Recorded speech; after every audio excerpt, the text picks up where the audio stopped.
চেষ্টা করছি এবং মাদকের বিরুদ্ধে যে একটা বড় একটা অ্যাকশন থাকে বা মাদকের বিরুদ্ধে যে মানুষ সচেতন করে একটা মানুষকে একটা মেসেজ থাকে আমি এগুলো তুলে ধরার চেষ্টা করছি। পাশাপাশি বর্তমান আমরা যে সিনেমাগুলো দেখা স্পষ্ট সোশ্যাল মিডিয়ার মাধ্যমে অ্যাকশন রোমান্টিক কমেডি সবই সিনেমা সবই।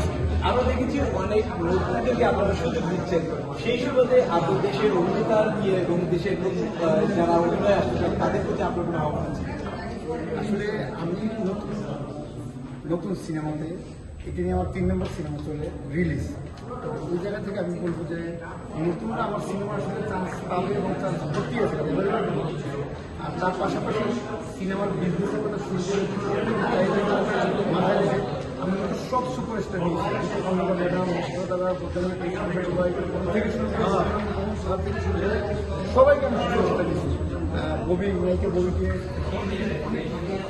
অনেক নায়িকা বলে দিয়েছি এবং ভালো পর্দার ফাটিয়ে দিয়েছে, এটাই চেয়েছিলাম। এই যে আজকের দিনে আপনি কি সিনেমা নিয়ে আসছেন, কি কি সিনেমা থাকবে আপনার জানা?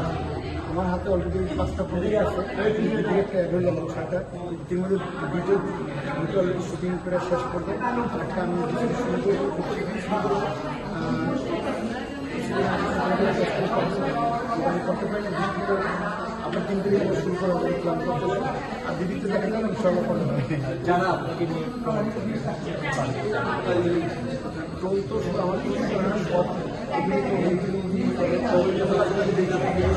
দর্শকের কথা মাথায় রেখে নিজেকে কীভাবে আপডেট করাবেন আমি সবসময় চেষ্টা করি। আর সিনেমা কত আমার মাথায় আছে, সিনেমা নাটক গ্রাম এগুলো আমি বানাবো। আমি নিজের কোম্পানি থেকে বানাচ্ছি।